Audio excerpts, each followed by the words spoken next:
থেকে 20টা স্লট আমরা শেষ করেছি। হ্যাঁ হ্যালো বলুন। হ্যাঁ হ্যাঁ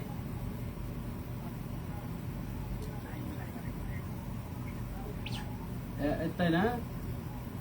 আচ্ছা আচ্ছা আচ্ছা আচ্ছা ওকে আপনি ওটা কাবার দেন আমি আসতেছি।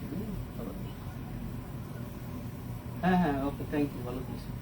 লাইভে আছো? হ্যাঁ হ্যাঁ ওকে। লাইভে না আমাদের স্কিন কেয়ার লাইভে। হ্যাঁ হ্যাঁ হ্যাঁ হ্যাঁ না আমরা লাইভে তাই তো কিছু এডিট করবো ওটা। আমাদের লাইভে আছে। আপু একটু যাবো আমরা শিওর। প্রোডাক্টগুলো সম্পর্কে একটু যদি আমাদের ব্যাখ্যা দিয়ে দেন যে কোন প্রোডাক্টগুলো কোন ধরনের কাজ হলো 3-4টা প্রোডাক্ট আচ্ছা আমি কোনটা চলছে এটা কয়েকটা আমি জাস্ট বলি। লাইক আমি এটা নিয়ে এটাকে বাদ দিতে পারি না। এটা হচ্ছে আমার সবচেয়ে ফেভারিট প্রোডাক্ট যেটা আমি আজকে ইউজ করে আসছি। সেটা হচ্ছে আমাদের VIP gold whitening day cream. এটার মধ্যে SPF আছে। এটা ইউজ করলে আপনার কোনো সানস্ক্রিন লাগছে না। এটা ডে ক্রিম আপনার টোন আপ ফিল করছে। আর এটা ইউজ করলে আপনি ডে বাই ডে আপনার স্কিনটা ব্রাইটনিং করবে। লাইক এমন একটা ডে ক্রিম নিয়ে আমরা কাজ করছি এবং এটা ইউজ করলে আপনার কোনো মেকআপের প্রয়োজন পড়বে না। আমি আজকে কোনো উইদাউট মেকআপ আমি আসলে সেটে বসলাম এবং আমার স্কিনের গ্লো দেখলে সবাই জিজ্ঞেস করে যে ফেন্সি আপু কোনটা ব্যবহার করেছে, আমার ওইটাই চাই। তো আমি হচ্ছে আজকে এটা ব্যবহার করেছি। আর আমার একটা স্প্রে আছে সানস্প্রে, ওইটা আমি ইউজ করছি। সানস্প্রেটা দাও, সানস্প্রেটা ইউজ করছি। আমি ফোনটা রাখি। তারপর আমাদের কাছে হচ্ছে আপনার যারা হচ্ছে যে আজকে আমি এই দুইটা জিনিস ইউজ করেছি। একটা হচ্ছে আমাদের সানস্প্রেটা, আমাদের ব্লু সানস্প্রে ইউজ করেছি আমি। এটা দিয়ে ডাবল ট্যাপ করে দেন আমি এটা ইউজ করেছি। যারা এভাবে করে ব্যবহার করবেন তাদের কোনো মেকআপ লাগবে না। আর অবশ্যই স্কিন ফ্ললেস থাকতে হবে, তাহলে আপনি একটা জোজ একটা হচ্ছে ফিডব্যাক পাবেন যেমন আমার স্কিনে আছে। তারপর হচ্ছে আমরা ফ্রুটসের ফেস প্যাক, আমরা বিভিন্ন ফেস প্যাক নিয়ে কাজ করি। আর এটা হচ্ছে একটা হোয়াইটনিং ফেস প্যাক যেটা হচ্ছে মাল্টিভিটামিন ফেস প্যাক। এটার মধ্যে আপনার স্পট রিমুভের একটা স্কোপ আছে। এটা দিয়ে স্পট রিমুভ করা যাবে। ব্রোন যে সবসময় বেড়ে যাচ্ছে এটা থামানো যাবে। আর এটা ইউজ করলে আপনার স্কিনটা খুব সুন্দর লাইটনিং করবে। আর এটা ইউজ করলে আমাদের যাদের অনেক বেশি পরিমাণে পোরস আছে, পোরস আপনার মিনিমাইজ করবে না, পোরস এর মধ্যে জমে থাকা এক্সেস অয়েল, তারপর ডাস্ট, এগুলো হচ্ছে আপনার রিমুভ করবে। আর আমরা হচ্ছে স্পেশালি একটা প্রোডাক্টস, এই ধরন প্রোডাক্টস নিয়ে একটু বেশি কাজ করি অ্যান্টি এজিং এর জন্য। এটা হচ্ছে আমার একটা সবচাইতে ফেভারিট প্রোডাক্ট। এটার কয়েকটা ভ্যারাইটিস আসছে, কয়েকটা ভার্সন আসছে। এই প্রোডাক্টসটা আমাদের বর্তমানে অনেক ভাইরাল, বিকজ এইটা আপনার আমরা সবসময় দেখে থাকি যে যারা সেলিব্রিটি আছে, যারা হচ্ছে অ্যাক্ট্রেস আছে, তাদের স্কিন কখনোই বুড়িয়ে যায় না বা তাদের স্কিন কখনো অ্যান্টি এজিংটা ধরা পড়ে না। সো এই প্রোডাক্টটা হচ্ছে আপনার স্কিনের লাইক গ্লাস স্কিন বা স্কিনটাকে ফ্ললেস, আর স্কিনের হচ্ছে যাদের প্রচুর পরিমাণে বয়সের ছাপটা ধরা পড়ে গেছে, লাইক আপনার বয়স হচ্ছে 35, আপনাকে দেখতে 52 এজের মেয়ে মনে হয় বা মহিলা মনে হয়, তো আপনারা এটা ইউজ করবেন। এবং আমার এজটা কিন্তু 30 আপ, বাট আমার স্কিন দেখে আসলে কেউ গেস করতে পারে না যে আমার 30 আপ এজ। ওকে, এটা গেল। এই ধরনের প্রোডাক্টস ইউজ করলে স্কিন সবসময় ভালো থাকবে। আর এটা হচ্ছে স্কিন মোটা করতে হেল্প করে। এখন অনেকে কোয়েশ্চেন্স করবে যে আপু কেন মোটা তো দরকার, কারণ আমরা এখন এমন কিছু প্রোডাক্টস ইউজ করে ফেলি যেটার কারণে আমাদের স্কিন পাতলা হয়ে যায়। স্কিন পাতলা হয়ে যাওয়ার কারণে আমরা বিভিন্ন প্রবলেম ফেস করি। এটা ব্যবহার করলে স্কিন পাতলাটা মোটা করতে হেল্প করবে। আর এটার মধ্যে আমরা বিভিন্ন নাইট ক্রিম, আমার ইয়াটা দাও, RCC দাও, আমি RCC ক্রিম নিয়ে আসছি। আমাদের অনেকগুলো ক্রিম আছে, সেটার মধ্যে RCC আছে, দাও RCC। এটা হচ্ছে আমাদের একটা ভাইরাল প্রোডাক্ট, বাট এটা সবাই ব্যবহার করতে পারেন। ও যে আপনি বললেন, আমাকে জিজ্ঞেস করলেন যে গুড রিভিউ বা ব্যাড রিভিউ আসে কিনা। এটাতে গুড রিভিউ আসে বা ব্যাড রিভিউ আসে, এটা ডিপেন্ড করে। এটা সবসময় ডিপেন্ড করবে কিভাবে, কারণ এটা ফর অল স্কিন টাইপস এর জন্য না। যেমন প্রেগনেন্সি যারা টার্মিং এ আছে, যারা মমরা আছে, নিউ যারা হচ্ছে কি বলে এটাকে মম হবে, যারা প্রেগনেন্সি টার্মে আছেন, তারা এটা ব্যবহার করতে পারবেন না। আর এটা যাদের স্কিন অনেক বেশি পরিমাণে অলরেডি অনেক পাতলা হয়ে গেছে বা যাদের স্কিন অনেক বেশি সেন্সিটিভ, তারা এটা ব্যবহার করতে পারবে না। বাট এটা যদি আপনি আপনার স্কিনে ম্যালেজমা আছে, আপনি যদি এটা ব্যবহার করেন, আমাদের অন্যান্য যে নাইট ক্রিম গুলো আছে আপনি 2-3টা ব্যবহার করার পর যে রেজাল্টটা পাবেন এটা একটা ব্যবহার করলে যথেষ্ট। মানে এটা ব্রণের জন্য ভালো, মেস্তার জন্য ভালো, হোয়াইটনিং এর জন্য ভালো এবং স্কিন রিপেয়ারের জন্য ভালো। বাট এটা হচ্ছে কিছু কিছু আপুরে, যেমন আমি যদি 50 বা 60 জনকে দেই, এটা 60 বলে ফেলছি, 60 জনকে দেই, এটার মধ্যে আমার 3-4 জন হচ্ছে ব্যাড রিভিউ দিবেই, কারণ ওই যে স্কিনে স্যুট করবে না, যে এই হচ্ছে ব্যাপার। বাট প্রোডাক্টস খারাপ না, হয়তো স্কিনে স্যুট করেনি, এই হচ্ছে বিষয়। এরপরে আমাদের একটা এই যে ব্রণের জন্য আমাদের কাছে স্যালিসাইলিক একটা জেল আছে, গ্লো ইন্ডাস্ট্রি জেলটা। গ্লো ইন্ডাস্ট্রি হচ্ছে আপনার ব্র্যান্ড নিয়ে আমরা কাজ করছি বিগত 3 থেকে 3.5 বছর হয়ে গেছে। গ্লো ইন্ডাস্ট্রির বিভিন্ন প্রোডাক্টস আমাদের কাছে আছে, আর এটার হচ্ছে প্রত্যেকটা প্রোডাক্টস এর রিভিউ অনেক ভালো। জাস্ট একটা নাইট ক্রিমের হচ্ছে রিভিউ খুব বেশি আমরা ভালো পাইনি, পরে আমরা হচ্ছে স্টপ করে ফেলেছি। এরকম হয় যে আপনার কাস্টমার কাছ থেকে আমরা যখনই একটা মানে বারবার রিভিউটা ভালো পাচ্ছি না, তখন আমরা ওই প্রোডাক্টসটা স্টপ করে ফেলি, সেল করি না। আমি আপনাদেরকে সবকিছু বলে দিচ্ছি। আর এটা হচ্ছে আমাদের ব্রণের জন্য খুবই ভালো, স্যালিসাইলিক অ্যাসিড। আর আমরা কাজ করছি আমাদের এই যে এইটারই হচ্ছে নাইট ক্রিম সেট হচ্ছে আমাদের এইটা, এটা খুবই ভালো। আর হোয়াইটনিং এর জন্য এটার রিভিউ অনেক ভালো। লাইক আমাদের এশিয়ান মেয়েরা বেশিরভাগ বাংলাদেশি মেয়েরা সবসময় বলে যে আপু কিভাবে হোয়াইটনিংটা করতে পারি, বা আপনি কি বিলিভ করেন যে আমার এখানে এমনও মেয়ে আছে, অনেক মেয়ে আছে যে আপু আমি ফর্সা না দেখে আমার বিয়ে ভাঙছে, আমি কালো দেখে আমাকে ছেলে রিজেক্ট করছে, আমি আপু কি করব, আমি আমার লাইফটা বরবাদ হয়ে গেছে, আমি আপনার মতো ফর্সা হতে চাই। বাট ব্যাপারটা হচ্ছে ওই যে যারা জিজ্ঞেস করে যে আপু আপনার মতো, আমার মতো কখনো আপনি ফর্সা হতে পারবেন না। হতে পারে আমার থেকে একটু কম বা বেশি হতে পারেন, বাট আপনি কারো মতো হতে পারবেন না। আপনার স্কিন কেয়ার অনুযায়ী আপনি আপনার স্কিনটাকে ডেভেলপ করতে পারবেন, এই হচ্ছে বিষয়। বাট মানে যারা হচ্ছে অবৈধভাবে আসলে কাস্টমারদেরকে ইয়া করছে, আপনার কি বলে এটাকে ডিল করছে, তারা একদম একসাথে বলে ফেলবে যে হ্যাঁ আপু আপনি এটা ব্যবহার করেন, এটা ফর্সা হয়ে যাবেন। আমি সবসময় বলি যে আপু আপনি সাজেশন নেন, সাজেশন নিয়ে প্রোডাক্টস নেন, আপনি ভালো ফিডব্যাক পাবেন, এই হচ্ছে বিষয়। এটা হোয়াইটনিং সেট আর এটাতে স্পট রিমুভ হবে, এই হচ্ছে বিষয়। আর আমাদের বিভিন্ন ফেস ওয়াশ আছে, লাইক আমাদের অয়েল কন্ট্রোলিং এর জন্য ফেস ওয়াশ আছে, তারপর টমেটো ফেস ওয়াশ আছে, বডি ফিটটা হচ্ছে ওয়েট লস এর জন্য। এই আরো অনেক প্রোডাক্টস আছে আমার, হ্যাঁ অনেক প্রোডাক্টস আছে, অনেক প্রোডাক্টস আমাদের প্রায় আপনার 80+ আইটেমস আছে আমাদের এখানে, 80+ আইটেমস, অনেক আইটেম, অনেক ভ্যারাইটিস আইটেমস আছে। আসলে আপু আরেকটু বিষয়ে যাব, সিয়াম ঘুরে ই করো,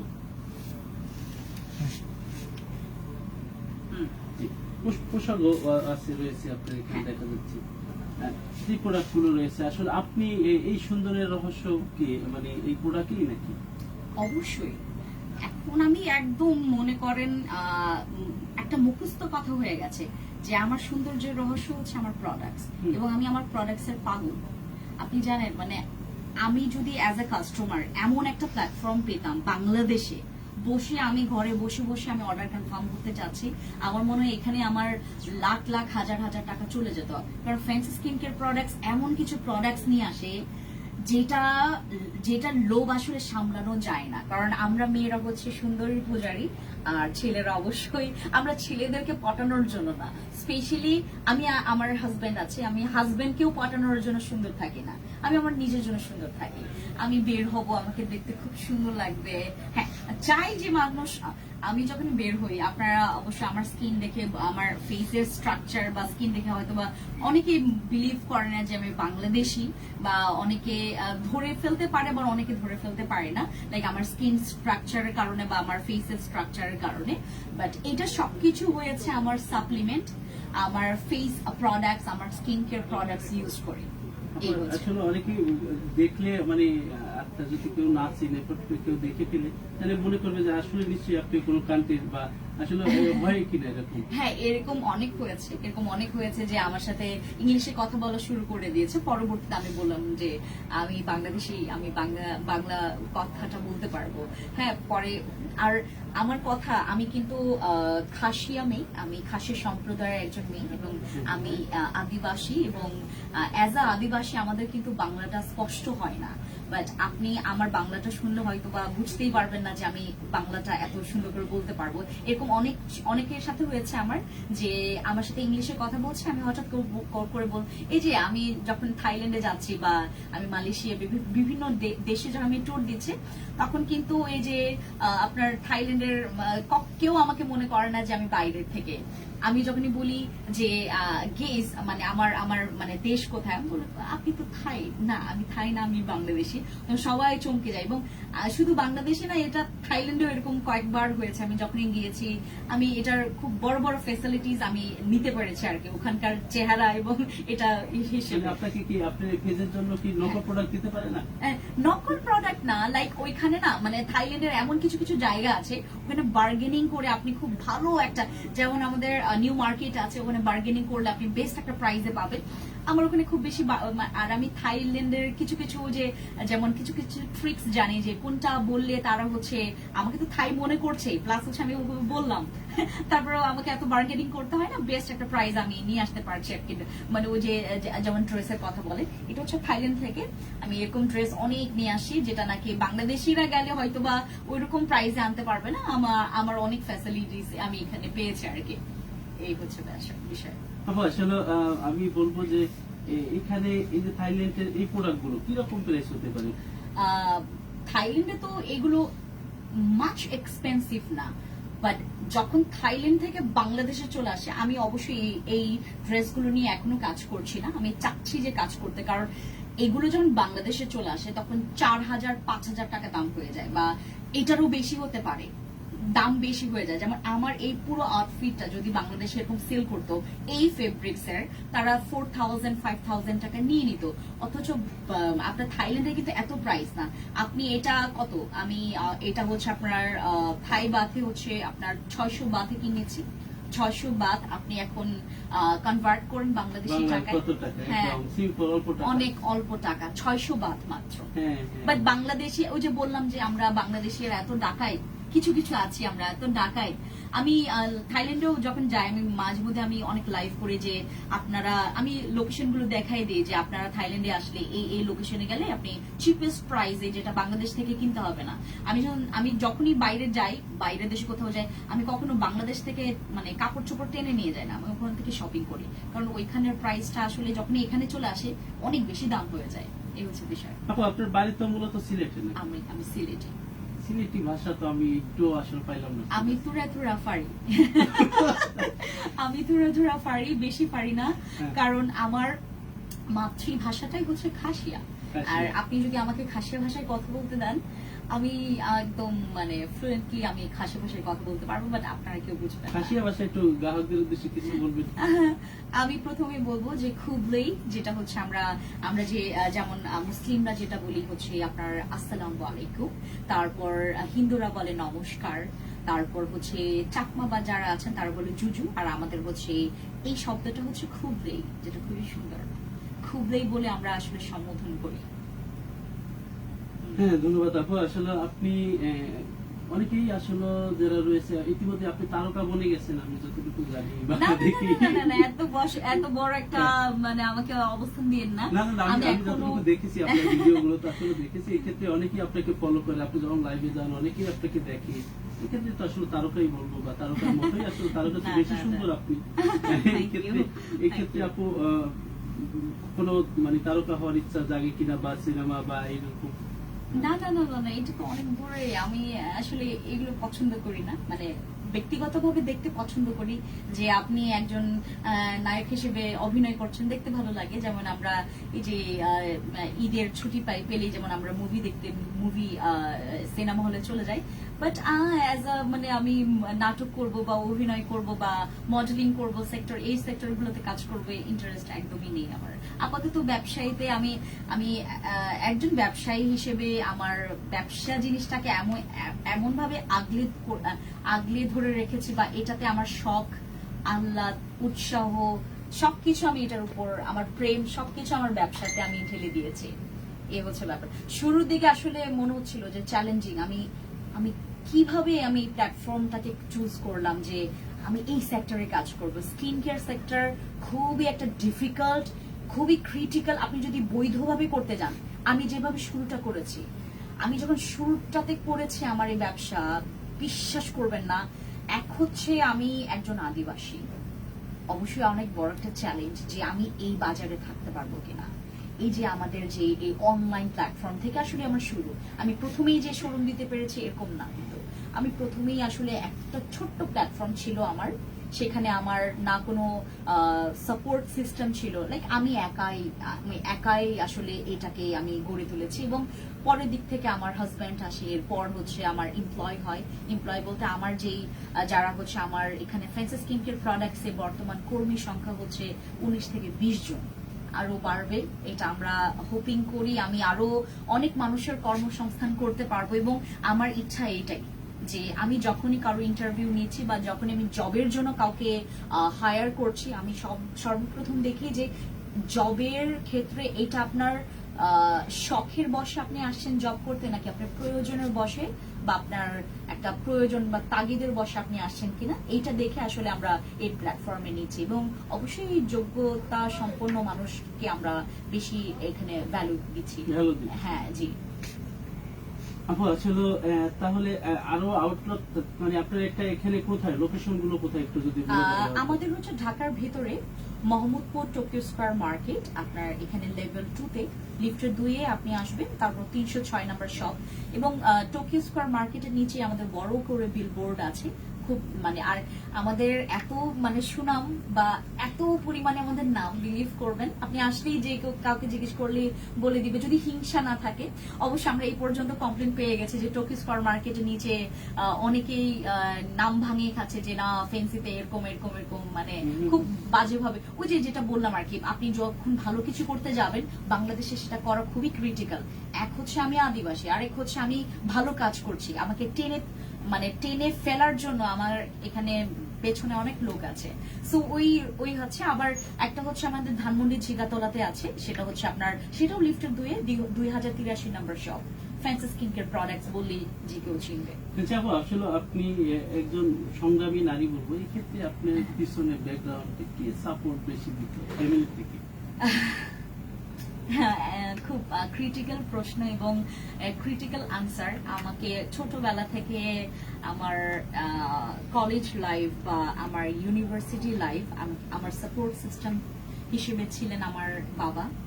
এবং আমার ব্যবসায়ের ক্ষেত্রে আমার সবচাইতে আপন এবং সবচাইতে আমার বিগ সাপোর্ট সিস্টেম হচ্ছে আমার হাজবেন্ড, যিনি আমার প্রেমিক ছিলেন, উনি আমার হাজবেন্ড হয়ে গেছেন। ওনার যে সাপোর্ট, এটা যদি বাংলাদেশের প্রত্যেকটা মেয়ে পেত, সবাই আসলে এভাবে কনফিডেন্টলি সবার সামনে নিজের নামকে নিয়ে প্রাউড ফিল করতো, এবং এটা আমার হাজবেন্ড আমাকে করিয়েছে। I feel very proud of my husband, my hero, my dream, আমার স্বপ্নের রাজা তিনি, এবং স্বপ্নের সবকিছু তিনি। আমার হাজবেন্ডের সব credit goes to my husband আমার ব্যবসার ক্ষেত্রে। যেটা আমার আসলে নাম, এটা আমার নামের গন্ধটা যে কত ভালো লাগে, যে কেউ মানে আমাকে দেখলে রাস্তায় আমি যখন বের হই বা আমি নামলাম হঠাৎ করে ফ্যান্সাবু, এটা কয়জনই বা পায়, এটা আমি পাচ্ছি। আর আমি আমার নিজের জায়গাটা তৈরি করেছি, তার সব সাপোর্ট সিস্টেম তার ছিল। আমি বেশি কথা বাড়াবো না, আসলে আপনার অনেক সময় নষ্ট হচ্ছে। এক্ষেত্রে সবশেষে গ্রাহকদের উদ্দেশ্যে কি বার্তা থাকবে, বা এরকম হাজবেন্ডের জন্য কি বলবেন শেষে দিয়ে? আমি হাজবেন্ডের জন্য যেটা বলবো, হাজবেন্ডকে তো আসলে আমি থ্যাংক ইউ দিব না, থ্যাংক ইউ বললে তো অনেক ছোট হয়ে যাবে ব্যাপারটা। ও এমন একজন প্রেমিক এবং এমন একজন স্বামী, যার হচ্ছে প্রত্যেকটা বাংলাদেশে, বিশেষ করে বাংলাদেশে প্রত্যেকটা মেয়েরই আসলে এমন সাপোর্ট সিস্টেম, এমন জীবন সঙ্গী আসলে প্রয়োজন, যে নাকি সবসময় তার পাশে থেকে, তার সাথে থেকে তার বিষয়টা বুঝে। এবং আপনি বিলিভ করবেন, আমার হাজবেন্ড কখনোই স্ক্রিন ক্যামেরাতে মানে কখনোই স্ক্রিনে আসেন না। উনি সবসময় ক্রেডিট দেয় যে আমার ওয়াইফ, উনি যেখানেই যায়, মিটিং এ বসে বা যে এটা সব আমার ওয়াইফের ক্রেডিট, এইটা বলে ও সবসময়। একটা কথাই বলবে যে আমি কিছুই না, আমি, অথচ ওনার অবদান কিন্তু আমার থেকেও বেশি। উনি বিহাইন্ড দ্য সিনে যে সাপোর্টটা আমাকে দিচ্ছে, আমি সবসময় যখনই দেখি যে আমার হাজবেন্ড, যেমন আজকেও আমার হাজবেন্ড কিন্তু এখানে উপস্থিত, বা তাকে হচ্ছে ক্যামেরাতে দেখা যাচ্ছে না, ও আমাকে বলছিল যে ফেন্সি তুমি একাই যাও, না না না তোমাকে ছাড়া আমি মানে কমপ্লিট না, তোমাকে ছাড়া আমি কোথাও যাব কিছু করব ওখানে আমার মনে হয় না লক্ষ্মী কিছু আসবে, অলক্ষ্মী আসবে, তুমি থাকলে আমার এজন্য ওর নাম রেখেছি আমি লক্ষ্মী বাবাজি। হ্যাঁ জি, উনি আমার লাইফে একজন লক্ষ্মী মানুষ। এবং বিশেষ করে এখন আমি একটা সিরিয়াস কথা বলি, স্কিন কেয়ার ব্যাপারে আপনারা সব সময় এখন আপনার জন্য সজাগ দৃষ্টি থাকে, আপনি সার্চ করবেন যে আমি যে প্রোডাক্টসটা নিচ্ছি এটা কতটুকু অথেন্টিক বা কতটুকু আমার জন্য, এটা সার্চ করবেন, এটা নিয়ে রিসার্চ করবেন বা এটা নিয়ে যাচাই বাছাই করবেন, তাহলে আপনি কখনো স্কিন কেয়ারে ঠকবেন না। আর আপনার পাশে তো বাংলাদেশে আমরা আছি, ফ্যান্সি স্কিন কেয়ার প্রোডাক্টস। আর আমরা কিন্তু ঢাকার বাইরে এই যে 2 মাসের পর থেকে আমরা রাঙামাটি বা খাগড়াছড়িতে আমাদের শোরুম ওপেনিং হচ্ছে, এটা আপনাদের জন্য সুখবর। যদি বা এখন আমি কাউকে বলিনি, এখানে আমি বলছি, এই হচ্ছে বিষয়।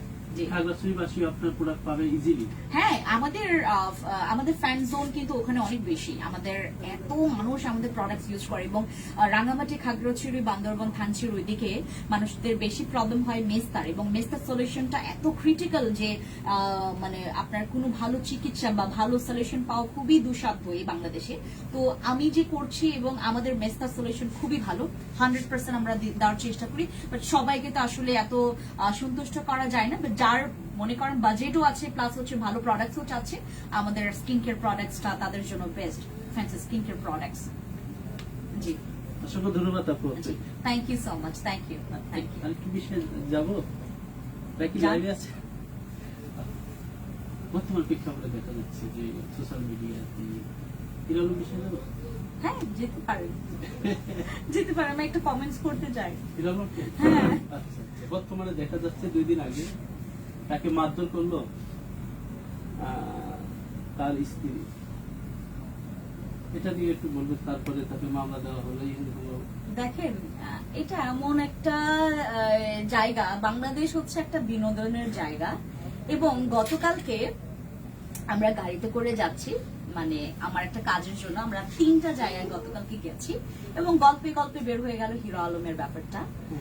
তো আমার এমন একজন ভাই আছেন যিনি হচ্ছে একটা গ্রুপ অফ কোম্পানির মালিক, নাম বলবো না। তো উনাকে আমি ওনার ফোন থেকে আমি গাড়ির পেছনে ছিলাম, উনি হচ্ছে সামনের সিটে আমার হাজবেন্ডের সাথে ছিলেন, তখন উনি দেখছিলেন ভিডিও। আমি বললাম ভাই আপনি ইনাদের ভিডিও দেখছেন?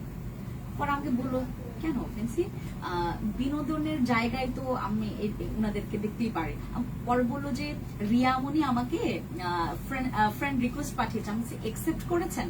পরে বললো একসেপ্ট করলাম একটু বিনোদন নেওয়ার জন্য। কিন্তু দেখেন আমরা উনাদেরকে কিন্তু বিনোদনের জন্যই রেখেছি, মানে হিরো আলম বা এই যে রিয়ামনি বলেন বা টিয়ামনি বলেন বা ওনাদের সাথে আমার চোখেও পড়ে। এখন অনেকে বলবে যে আপনার সময় কই পান, আপনি হিরো আলমের ভিডিও দেখেন। আমার হচ্ছে ফেসবুক ইয়াটা এমন একটা প্ল্যাটফর্ম যে এখানে সিরিয়াস কিছু আসে, খুব শিক্ষণীয় আসে বা বিনোদনটাও আসে। আমরা ওনাদেরকে যদি ওই সুযোগটা না দেই, আমি বিনোদনটা নেওয়ার জন্য স্পেশালি ওদের এই ভিডিওগুলো দেখি। আর ওনাদের যে বিষয়টা হচ্ছে কি, আমরা যারা শিক্ষিত সমাজের বা আমরা যাদের আমাদের সেন্স আছে যে আমরা কি করছি বা কি করছি বা কাকে কি দেখাচ্ছি, তো আমি অ্যাজ আ পার্সন, আমি ফ্যান্সি হিসেবে আমার পার্সোনালিটি অনেক বেশি পরিমাণে আমি হাই রাখার চেষ্টা করব, অথবা আমি অনেক বেশি করে, কিন্তু তাদের তো আসলে ওই সেন্সটুকু নাই।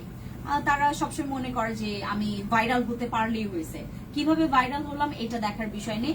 আমি যদি কাপড় ছাড়াও নাচি, আমি যদি আমার জামাইকে বেচেও নাচি, আমার জামাইকে মেরেও নাচি।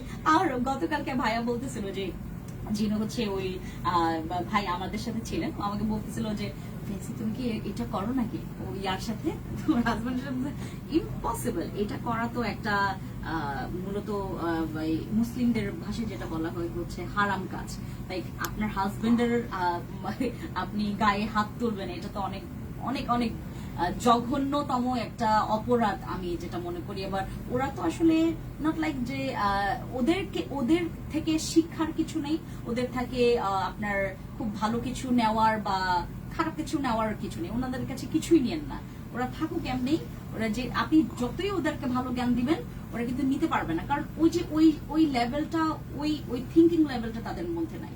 তারা সবসময় মনে করে যে আমি একটা বাজে কিছু করব, ওইটাই আমার ফোকাস, এবং তারা তাদেরকে এইভাবেই সেলিব্রিটি মনে করে। হইতে দেন, যেহেতু তাদের শুধরাইতে পারবেন না, এমনি পড়ে থাকতে দেন, বিনোদন দেখ, আমরা খালি হাসি, এবং তাদের দুঃখেও কেউ কিন্তু দুঃখ পায় না, আপনি জানেন। এমন একটা পর্যায়ে দেখেন, আপনি নিজেকে এত ফানি ফানি করতে করতে এত বাজে ফানি করে ফেলছেন। আপনার বিষয়টা, আমি যেমন মানুষ, আমি কিন্তু মানুষের দুঃখে দুঃখিত হতে খুবই পছন্দ করি। লাইক আমার এটা ন্যাচারালি চলে আসে যে একজন মানুষ দুঃখ পাচ্ছে, আমি দুঃখ পাই। বাট আপনি কিন্তু জিজ্ঞেস করলেন না আমাকে হিরো আলমের ব্যাপারে। আমি যেটা বললাম, ওনারা দুঃখ পেলে আমরা দুঃখ পাই না, ওনারা হাসাইলে খালি হাসি, এই হচ্ছে বিষয়। তারপরে কি ওনাদের ফানি ভাবে নিচ্ছি? ফানি ভাবে নিচ্ছি, উনার কষ্ট পেলেও ফানি ভাবে নিচ্ছি। এই যে উনি আত্মহত্যা করার একটা ভান ধরেছেন, আমি এটাকে ভান মনে করছি। এটা কি? আমি ভান মনে করছি এটাকে ভান বা নাটক। উনি নাটক করছেন, এটা মনে করছি। মানে ওনারা সিরিয়াস হতে পারে, বাট আমি কিন্তু নাটকই মনে করছি। স্কিপ করে যাচ্ছে, বা আমি হাহাও দিচ্ছি না, কমেন্টস করছি না, খালি দেখে স্কিপ করে যাচ্ছে, চলে আসছে টাইম লাইনে। ওই যে কোনো এক সময় মনে হয় আমার এখানে কোনো কিছু আসে হয়তো, বা ওইটা দেখার পর ফেসবুক তো আপনি যেটা দেখবেন সেটা আপনাকে দিবে। আর আমি মনে হয় কোনো এক সময় হিরো আলমের কোনো ভিডিও দেখেছি হয়তো, বা ফান মোডে ওইটা দেখে এখন আবার ওই দেখলাম যে কারে বসে ওনাকে বালিশে কোল বালিশে করে ঘুমিয়ে নিয়ে যাচ্ছে, হয়তো বা ভান ধরছে আবার ভাইরাল হওয়ার জন্য। এই এটা নাটক ছিল, অবশ্যই নাটকই তো, নাটক না? হ্যাঁ, আমি তো তাই তো মনে করি। আমার কাছে মনে হয় নাটক। ওনারা মানে খারাপ কিছু নিবেন না আপনারা। ওনারা এখন যদি চোখের সামনেও নিজেকে গুলি করে মেরে ফেলে, আমার মনে হবে যে উনি নাটক করতেছে, এরকম। মানে উনি নিজেকে এত বাজে পর্যায়ে, এবং ওনারা ভাই ওনাদের মেন্টালিটি এরকম। আমি তো ওনাদেরকে বলবো না যে ওনারা এমন ভাবে নিজেকে নিয়ে গেছেন, না, ওনারা তো ছিলেনই, তাদের গোড়াটাই তো এরকম ছিল। আমি বলতে পারেন যে হিরো আলমের যে ভিউ, আপনার ওই ভিউ এর কাছাকাছি হলে আমার লাগবে না এরকম পচা বস্তা মার্কা ভিউ। আমার স্ট্যান্ডার্ড ভিউ লাগবে, যেটাতে আমি স্ট্যান্ডার্ড একটা ফিডব্যাক পাবো। লাইক আমি যদি কোনো একটা অ্যানাউন্স করি যে আমার হাজবেন্ডের এই হয়েছে, আমার এই হয়েছে, আমার অডিয়েন্স আমার দুঃখে দুঃখ হবে এবং আমার হাসিতে হাসবে, আমার সিরিয়াস মুডে ওনারা সিরিয়াস হবেন। বাট এরা তো ভাই আমার কোনো ইয়ার মধ্যেও নাই, গণনার মধ্যে নাই যে ওরা দুঃখ পেলে আমি দুঃখ পাবো, ওরা হাসলে, হ্যাঁ ওরা হাসাইলে আমি একটু হাসি, বা ইয়া করলে অবাক হয়ে যে মানুষ এরকম হয়। হিরো আলমের আসলে কোন কোন দিকগুলো আপনার বেশি খারাপ লাগে? আমার কোন দিকটাই খারাপ লাগে না, ওর সব দিকটাই আমার ফালতু লাগে। লাইক মানে ভাই এই যে ফালতু লাগে, ফালতু কেন, এরকম কেন? এবং ওকে আমরা একটা ভাও দিচ্ছি কেন এত পরিমাণে?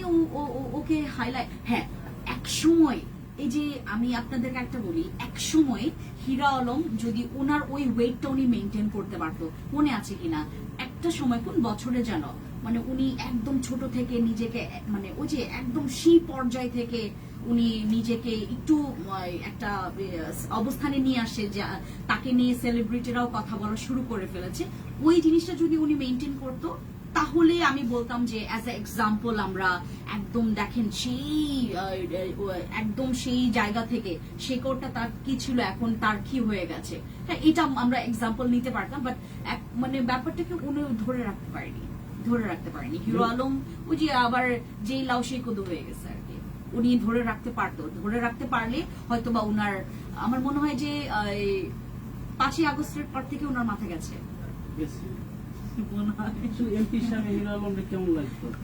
কেন আপনি এই কথা জিজ্ঞেস করবেন? এমপি কেন ওনাকে করবো ভাই? উনি অ্যাজ আ মানে উনি ফানির জগতেই রাখেন না ওনাকে। এমপি বুঝেন, এটার মধ্যে একটা ভার আছে, এটার মধ্যে একটা গাম্ভীর্য আছে। লাইক আপনি যদি বলতেন যে ফেন্সি আপু আপনি একজন এমপি যদি হতেন, আপনার ইয়াটা কেমন লাগতো, এইটা আপনি হিরো আলমকে মার খেয়েছে, ঠিক আছে, বাট আমি তো ওকে ধরাই দিচ্ছি না যে ঠিক আছে উনি একটা ইচ্ছা প্রকাশ করলো, উনি এমপি সিলেকশনে দাঁড়ালো, উনি তো মারধর খেয়ে আবার নিচে ওকে ইয়া করে দিছে। হ্যাঁ, তাহলে হিরো আলমরে রাজনীতিতে ভালো লাগবে না মনে হয়, জোকার হিসেবে না। ও ভালো কথা, আমি তো এই শব্দটা আমার মনে ছিল। হ্যাঁ, as a joker he is the best. As a joker Hero Alom, মানে as a funny content creator হিসেবে আমি ওকে আমি বলবো যে হ্যাঁ হিরো আলম কোথায় তুমি চলে আসো, আমি তোমাকে এক বস্তা হচ্ছে স্কিন কেয়ার গিফট করবো। এবং উনি একটু ওই যে মাঝখানে একটু দেখলাম সুন্দর টুন্দর হওয়ার জন্য বিভিন্ন ওই যে পার্লারে যেত ওই যে ফেশিয়াল করার, তো আমি বলতাম যে as a funny as a Joker content creator হিসেবে আমি ওনাকে গিফট মানে করতে চাইতাম। এই হচ্ছে বিষয়। ভাই আর পাচাই না মানুষের, না না না না না, এত পাচানো ঠিক না। এবং আমার মুখ দিয়ে তো ওনার জন্য তো কোনো কিছু ভালো বের হবে না, কারণ ওনার আসলে ওনাকে নিয়ে কথা বলবো কেন। যাই হোক, বেশি বাড়াবো না। হিরো আলমের এই যে একের পর এক বিয়েগুলো কিরকম লাগে আপনার কাছে ব্যক্তিগতভাবে? হিরো আলম তো অনেকগুলো বিয়ে করে ভাই, আমি ফেলছে। এগুলো নিয়ে কেন বলবো? আমি কেন আমার এত ভালো মুখ, এত সুন্দর একটা মুখে এত বাজে কমেন্ট দিব ভাই? কেন বলেন না, না কেমন না লাগে? না না, কেমন লাগে বলতে কি, বিয়েগুলো ঠিক আছে একের পর এক বিয়ে? ওর জন্য তো ঠিক আছে, বাট আমার জন্য তো এটা আমার স্বপ্নেও ভাবা পাপ। আমি স্বপ্নেও ভাবতে পাপ মনে করব। আর একজন ছেলে যদি এরকম করে, ওকে হচ্ছে আমার কাছে একটা লাঠি আছে, ওই লাঠিটা আমি কিনেছি হচ্ছে আপনার অনলাইন থেকে। বাইরে দুইটা পা ভেঙে একদম পঙ্গু করে রাখা উচিত। আমার জামাই, ও মাই গড, আমি এটা মুখে ঢুকলাম। তবে কি জামাই কেন করে পছন্দ করে নাকি? আমার জামাই, হ্যাঁ। আমার জামাইকে কি কেউ অন্য কাউকে পছন্দ করে নাকি? না, অন্য কাউকে পছন্দ করে না, বাট হয় না, আমি বললাম যে যদি থাকে না যে ও মানে করার একটা তাও বলবো না, চি করলো, আমি ওর জখম করে ফেলবো, জখম। আর আমার জামাই ভালো মতো করে জানে আমার ওয়াইফ কেমন,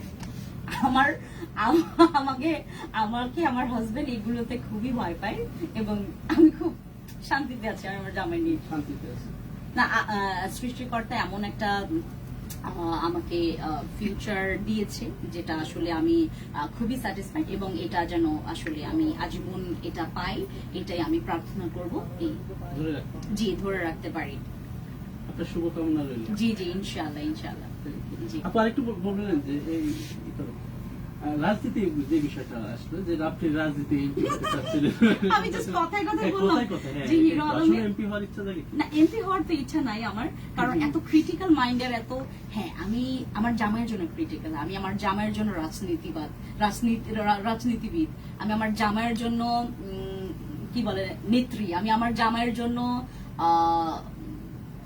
কূটনৈতিক মনোভাব পোষণ করি, আমি আমার জামাইয়ের জন্য সবকিছু। আমি আমার জামাইয়ের জন্য খারাপ হব, আমি আমার জামাইয়ের জন্য এমপি হব, আমি আমার জামাইয়ের জন্য পিএম হব, আমি আমার জামাইয়ের জন্য সবকিছু হব। বাট আমি আপনি দেশের চেয়ারম্যান, আপনার জামাই মেম্বার, এরকম কিছু? না, আমার জামাই তো জীবনও মেম্বার না, আমার জামাই হচ্ছে সবসময় আমার জন্য থাকবে, আমার আমাকে ভালোবাসবে, আমার সেবা করবে, আমাকে উৎসাহ করবে, আমাকে ভালোবাসবে। তার মানে আমাকে বলতে পারেন আমি জামাই পাগল। জামাই পাগল। হ্যাঁ, আমি জামাই পাগল। এরকম আসলে হওয়া উচিত সব নারীরই। আমি জামাই পাগল, আমি অতিরিক্ত জামাই পাগল। আমি এত জামাই পাগল যে আমার হাজবেন্ড যদি কোন একটা ভিডিও বারবার দেখে, সেটা কোনো নায়িকারও হোক, আমি চেতে যাই, জানেন, আমি চেতে যাই। হ্যাঁ, হ্যাঁ। একটা ওই যে ভিডিও দেখে না মানুষ, একটা ভিডিও সেটা যদি বারবার দেখে, সেটা যদি মেয়েরও হয়, আমি চেতে যাই যে কেন তুমি একটা মেয়ের ভিডিও বারবার দেখবা, সেটা অ্যাক্ট্রেস হোক বা সেটা মডেল হোক বা সেটা যেই হোক না কেন। কি পেয়েছেন? হ্যাঁ, কি পেলেন? কিছু পাইনি, জাস্ট একটা মেয়েকে কেন বারবার দেখবে, আমি ওটা একটু জেলাসি আর কি। হিংসা হয়। আমি অনেক হিংসা আমি করি এইসব ক্ষেত্রে, আমি অনেক হিংসুটে এইসব ক্ষেত্রে, বাট অন্যান্য ক্ষেত্রে না। এখন বাংলাদেশের রাজনীতি কেমন লাগে আপনার কাছে? উফ, এখন তো ফালতু লাগে, হ্যাঁ, হ্যাঁ। এখন তো ফালতু লাগে। আগে ভালো ছিল? আগে ভালো ছিল এরকম বলবো না, লাইক ফালতু লাগে আমার কাছে। আর এগুলো থেকে শিক্ষার বা কিছু নেই এগুলো। আচ্ছা, আমি এটা নিয়ে কমেন্টস করতে চাই না, আমি এখন ফালতু লাগে আমার কাছে। আর আমাদের তো বাংলাদেশের অবস্থাও এখন খুবই খারাপ। আপনি এর কিছুদিন আগেও আমার হাজবেন্ডের হচ্ছে আপনার হয়েছে, আপনার কি বলে এটাকে, তাকে এলোপাথারি করে মারা হয়েছে, তার হচ্ছে ছিনতাই হয়েছে, ছিনতাইকারীরা এসে ওকে এলোপাথারি করে মেরে। বাংলাদেশের অবস্থা খুবই জঘন্য, এখানে থু মারি। আমার এই দেশকে নিয়ে আসলে এখন প্রাউড ফিল করার কিছু নেই। মানে আমি একজন সচেতন নাগরিক এবং অ্যাজ আ মানে ব্যবসায়ী হিসেবে আমি যে শোরুম বন্ধ করে যাচ্ছে, আমি বারবার তালাটাকে দেখছি যে কতটুকু বন্ধ হয়েছে। আমি দুইটা জায়গায় আমি এখন 4টা 5টা 6টা করে তালা মারি, এবং এই যে আমরা যে লেনদেন করছি বা আমাদের যে প্রোডাক্ট আসতেছে অনেকভাবে মানুষ এখন অনেক ক্ষতিগ্রস্ত হচ্ছে, মানুষ এখন এলোমেলো হয়ে আছে যে আমরা কার কাছে যাব। বিশ্বাস করবেন এখন আমি কোনো বিপদে পড়লেও আমাকে হেল্প করার জন্য কোনো মানুষ নাই বাংলাদেশে। একজন নারী হিসাবে কতটুকু নিরাপত্তায় চলতে পারছেন বা কতটুকু নিরাপত্তা ভাবে আছেন ও বর্তমান মাই গড, প্রেক্ষাপটে? এইটা তো আপনি এখন প্রশ্নই করতে পারেন না যে আপনি কতটুকু নিরাপত্তাহীনতায় ভুগছি আমি 100%। আমি এখন বিলিভ করবেন আমি আগে ইয়া পড়তাম, আমি এখানে একটা চেইন পড়তাম, আমি এখন চেইন তো পরা বাদই দিয়েছি, আমি এখন কোনো ক্যাশও ক্যারি করি না, কোনো ক্যাশ ক্যারি করি না। ক্যাশ বলতে আমি দেখি যে আমি আসলে 100 টাকার জায়গায় আমি 200 টাকা নিয়েছি কিনা। আমি প্রচুর হিসাবি মেয়ে এবং আমি 10 টাকা কোথায় খরচ করেছি এটাও আমার কাছে হিসাব থাকে। আমি সবসময় চিন্তা করি যে এখনই কিছু হলো নাকি, আমার সামনে কত ঘটনা ঘটেছে। এখন ভাই এক কথায় উত্তর যে বাংলাদেশ এখন আনসেফ একটা জোনে আছে, এতটা পরিমাণে বিশৃঙ্খলতা সব জায়গায়। যারা হয়তো বা বলছে যে চেঞ্জ চেঞ্জ চেঞ্জ, কিচ্ছু না, আরো ভয়ঙ্কর পরিস্থিতিতে আছে আমাদের বাংলাদেশ, প্রতি পদে পদে আপনি সেফই না। আমরা এখন আমাদের কোনো কাজ যদি মোহাম্মদপুর এলাকায় মানে কাজ থাকে, আমার সাথে আমি আরো 2-3 জনকে নিয়ে যাই। আপনি চিন্তা করে দেখেন এখানে কতটুকু সময় নষ্ট থেকে শুরু হচ্ছে, কতটুকু মানে আমি অ্যাজ আ মেয়েরা তো একদম নিরাপদই না। মেয়ে কি ভাই, আপনি বাচ্চা পোলা পায় না, বাচ্চা ছেলেমেয়েরাই তো নিরাপদ না, বাচ্চা ছেলেমেয়েরাই নিরাপদ না। বর্তমানে কি নিরাপত্তাহীনতায় ভুগছেন? হ্যাঁ অবশ্যই 100%।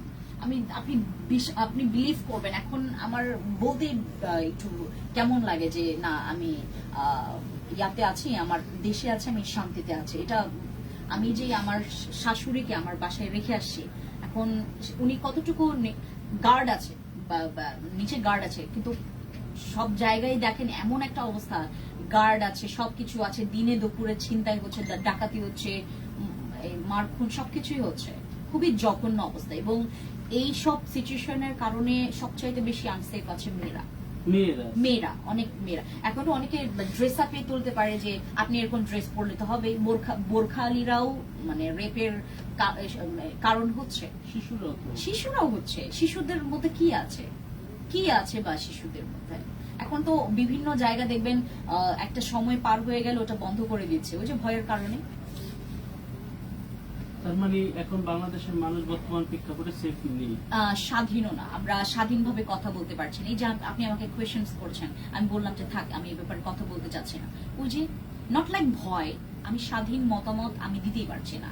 লাইক আমি অ্যাজ আ সচেতন নাগরিক বা আমি একজন ফ্রিডম নাগরিক হিসেবে আমি নিজেকে ওই অবস্থানে এখন নেই। আমরা যে আমি একটা ভালো লাগলো না আমি বলে ফেললাম, আগে হয়তো আমরা বলতে পারতাম, বাট এখন আমি এমন না যে আমি বিএনপি করি বা আমি আওয়ামী লীগ করি, আমি এগুলো বুঝি না, কিচ্ছু বুঝি না।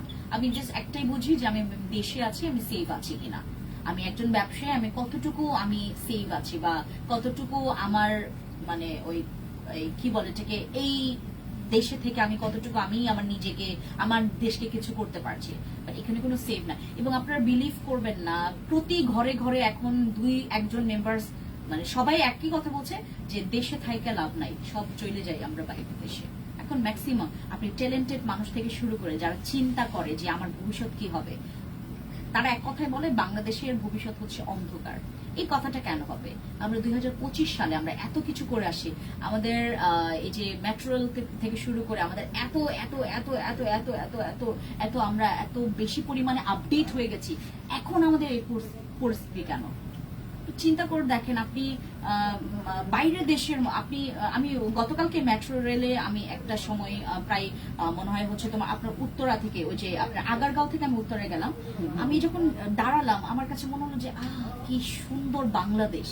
অথচ যখনই একটু কিছুক্ষণ পর আমি মনে হয় ঘুম থেকে উঠলাম যে ইস বাংলাদেশে এই জিনিসটা মানাচ্ছে না, এত আপডেট জিনিসটা আমরা হজম করতে পারছি না, ভালো কিছু আমাদের মধ্যে হজম করার শক্তিটাই নাই। এই হচ্ছে বিষয়। বাংলাদেশ আসলে আপডেট হয়েছিল এক সময় নাকি? হ্যাঁ আপডেট হয়েছিল অতীত, এখন বর্তমান হচ্ছে জঘন্য।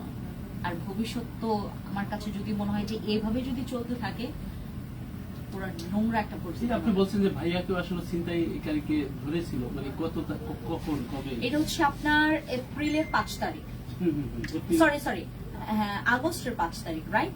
এপ্রিলের 5 তারিখ।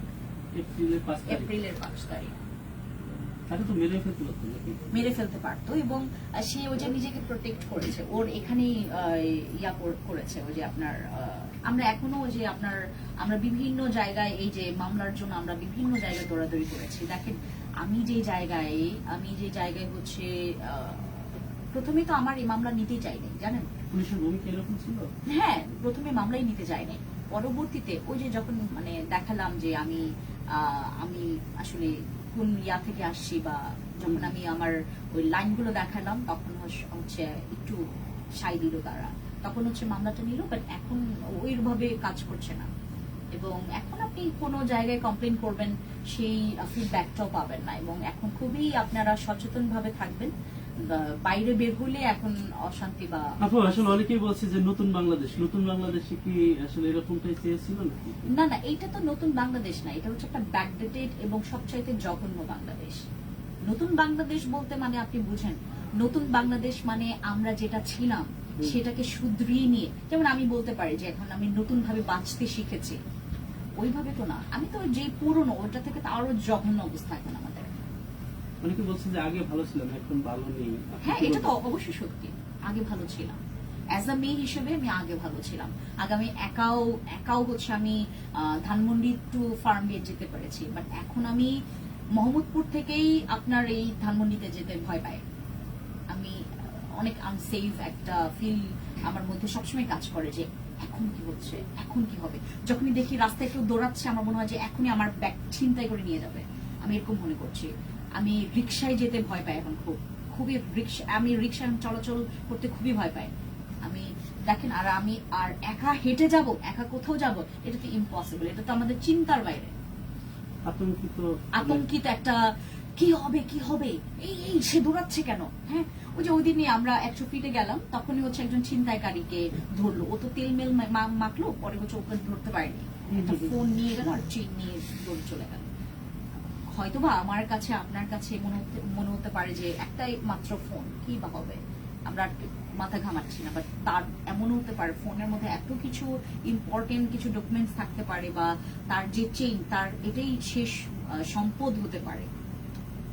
এই হচ্ছে বিষয়। মানে ভালো নেই আপনারা? না, ভালো নেই, এবং আমরা আসলে ভালো নেই। তারপর হচ্ছে আপনার যারা খারাপ কাজ করছে তারা আরো উৎসাহ পাচ্ছে। বাংলাদেশে তো এখন বিচারের জন্য কেউ নেই, তো বিচার যেহেতু হবেই না, আমরা করেই যাই। আমরা জেলে যাব, কিন্তু 1 সপ্তাহ থাকবো একটু দেখানোর জন্য, পরে ওদেরকে কিন্তু ছেড়ে দেয়। বর্তমানে পুলিশের ভূমিকা নিয়ে আসলে অনেকে প্রশ্ন তুলছে। দেখেন, পুলিশের যে একটা ছিল, যেমন একটা উনি একটা কথা বলবে, উনি একটা আওয়াজ তুলবে, উনি একটা অর্ডার দিবে, সেই জিনিসটা ওই ইয়াটাই ওনারা হারিয়ে ফেলেছে। এখন আর কি বলবেন বলেন? এখন দেখবেন রাস্তায় মানুষেরই হচ্ছে গর্জন বেশি, উনি কি বলবেন। আগে আমাদের পুলিশ বাহিনীর যে একটা ভাইব ছিল, বা একটা অবস্থান ছিল, বা একটা হচ্ছে তার একটা পাওয়ার ছিল, ওই জিনিসটাই নাই। না ভালো পাওয়ার, না খারাপ পাওয়ার, কোনোটাই নাই তাদের মধ্যে। হ্যাঁ, ঠিক আছে আপু, বেশি কথা বলবো না। আপনার প্রোডাক্ট নিয়ে আসলে আর কি পোশাকের বিষয়টা একটু বলবেন? আমার নিজস্ব ফ্যাক্টরিতেই মেকিং কিছু ড্রেস আছে, এবং কিছু আমরা পাকিস্তানের ড্রেস নিয়ে কাজ করছি। আমাদের দুইটা মানে দুই ভাবে আমরা ড্রেসের নিয়ে কাজ করি। একটা হচ্ছে আমার ফ্যাক্টরি থেকে আসে, আর একটা হচ্ছে আমাদের পাকিস্তানের থেকে যেগুলো ইম্পোর্ট করা। মানে আপনাদের ফ্যাক্টরি আপনারা বাইরে থেকে ইম্পোর্ট করেন? হ্যাঁ, আমার ফ্যাক্টরির ড্রেসগুলো বেশি থাইল্যান্ডের প্রোডাক্ট পরে আছেন আপনি? হ্যাঁ, এগুলো আমি নিয়ে আসি, বাট এখন পর্যন্ত ওই যে কাস্টমারদেরকে দিতে পারিনি, কারণ এটার আমি যখন আসি তখন হচ্ছে ওয়েট তো একটু বেশি দেওয়া থাকে না, তো কয়েকটা নিয়ে আসতে পেরেছি আর কি। এগুলো আমি নিজে পড়ার জন্য নিয়ে আসি। ঠিক আছে, অসংখ্য ধন্যবাদ আপু। Thank you.